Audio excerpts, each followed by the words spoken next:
Ya tenemos contacto con Marisa Navarrete, abogada, exfiscal. Ahí la veo. ¿Cómo está, Marisa? Buen día. Hola Luis, buenos días, ¿cómo estás? Bien, bien, todo bien. Marisa, si nos puedes dar un poquito de contexto legal de esta situación, porque acá vemos una mamá que dice que ellos denuncian en junio aproximadamente o julio, finalmente esto avanza en septiembre, pero desde el punto de vista penal, ¿qué es lo que puede pasar en este caso?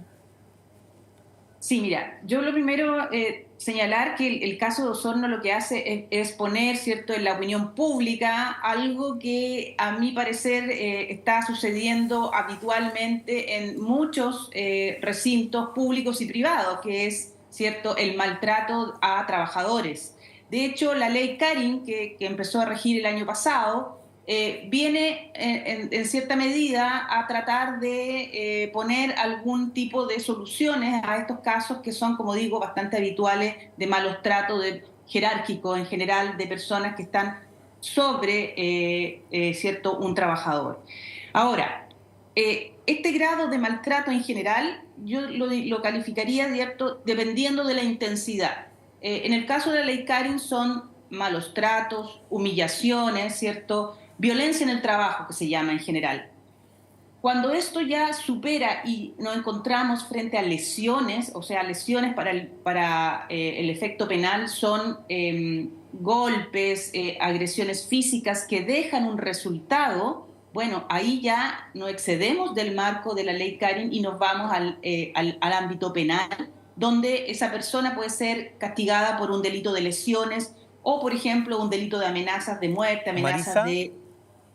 Y lo más grave, déjame terminar esta idea, ¿sí? lo más grave, como el caso de Osorno, delitos de tortura, cuando se hacen, ¿cierto?, se infligen padecimientos bastante más graves que una simple lesión, sino que además pueden ser agresiones psicológicas. Y ahí nos encontramos frente a un delito de tortura que es bastante más grave.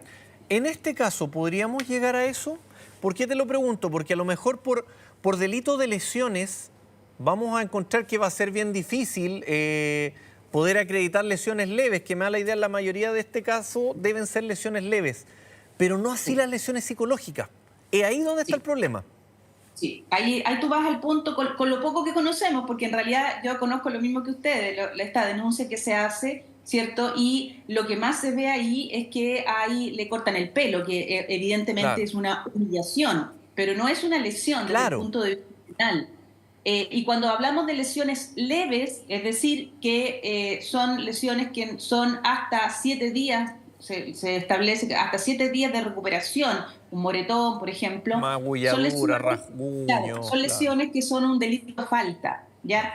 Pero aquí también hay otro punto bien importante. Una persona con el trastorno TEA o Asperger, que también ¿Mm? forma parte del mismo concepto, no necesariamente son personas que tienen una discapacidad. Claro. Para que sea considerada una discapacidad tiene que haber una evaluación y una certificación oficial. Si ese es el caso, si esta persona hubiese sido calificada con esta certificación como discapaz por este trastorno, sería un agravante. Y allí, claro, nos podríamos encontrar eventualmente con una consideración superior, es decir, que sean lesiones no leves, sino menos graves. Es decir, que el plazo de prescripción, y eso es bien importante porque se decía que hace años, son 5 años. En cambio, cuando es falta, nos encontramos con una prescripción de 6 meses. Entonces, Claro. viste que es importante saber varias cosas aquí que no tenemos, pero que es importante saberlas. Claro. Marisa, ayer me hablaron de condición del espectro autista. Yo también hablaba de TEA, me hablaron de CA, condición del espectro autista. Bueno, lo dejo ahí también, que nos sirve a todos, básicamente, me lo comentaron ayer. Claro, Eh, eso es bien importante, sí, es que pues, Luis, eso es bien importante. Nosotros desconocemos, pensamos que una persona, por ejemplo, con TEA, es una persona que es claro, pues discapacitada no es discapacitada, pues. intelectual. Claro, No, no, pues, no intelectual, sino tiene un trastorno social que no se claro, relaciona adecuadamente con la gente. exactamente. Entonces, evidentemente no podemos calificarla como una persona, pero al verla diferente, muchas personas cometen abusos Sí, contra personas que no se desenvuelven socialmente como todos. claro. Marisa, ¿me das 2 segundos? Porque Está la Javi también conectada con nosotros todavía para recordar un poco lo que fueron las declaraciones de la madre de este joven durante la jornada de ayer, donde ella nos explica en parte cómo se realizaban básicamente las agresiones de las cuales fue víctima su hijo y de qué forma se abordaron. Mira, Javi, ¿tenemos las declaraciones o no? Sí, Lucho, muy cortito, pero quería acotar un detalle porque mencionaba ahí Marisa un punto importante respecto a la prescripción.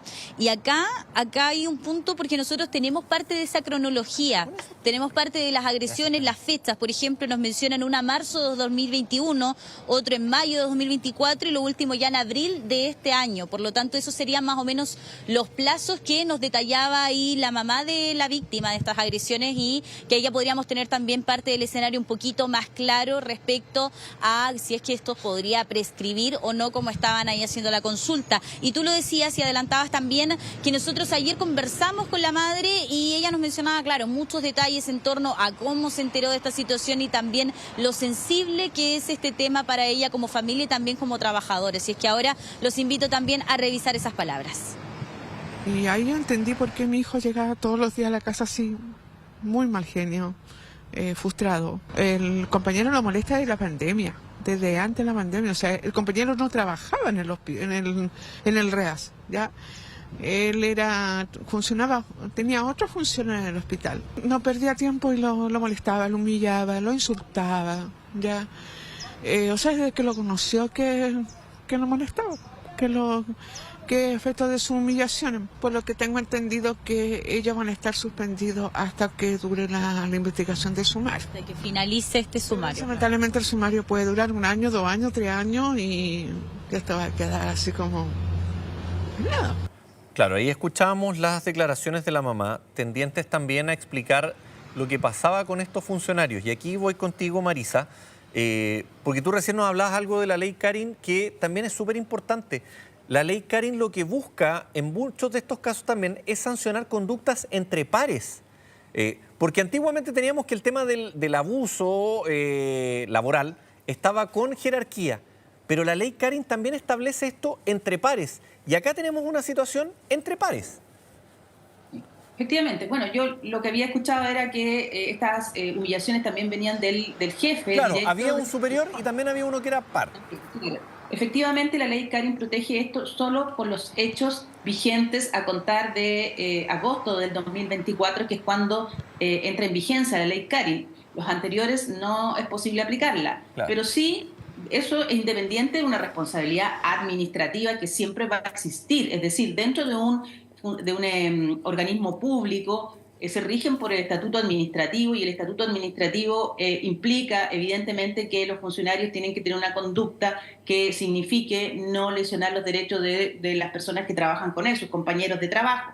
Por lo tanto, yo espero que en ese ámbito al menos pudiera haber alguna sanción, pero la señora claramente tiene claro también que los sumarios se prolongan mucho tiempo y a veces no pasa nada. Y bueno, aquí está la función de la prensa cuando pone en el tapete ciertas conductas que hacen que las cosas sucedan. Así que yo por lo menos en este caso uno está bastante conforme con eso.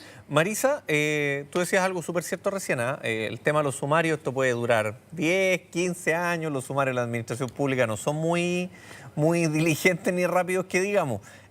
Si en este caso hubiera algún tipo de resolución más rápida, ¿eso serviría para un eventual proceso penal?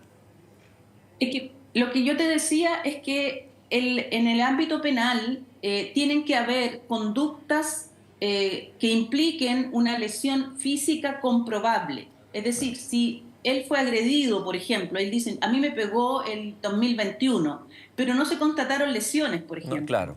¿Cómo vas a probar tú las lesiones hoy? No la puedes probar. Eso es un dato. Por lo tanto, si alguien es víctima de una lesión, lo que tiene que hacer es ir de inmediato, denunciarlo y constatar lesiones. El problema es, claro, el temor a la denuncia. Y ahí hay un tema también, ¿cierto? Hay un tema en el sentido de que las personas que son víctimas muchas veces por no perder el trabajo no denuncian, ¿verdad?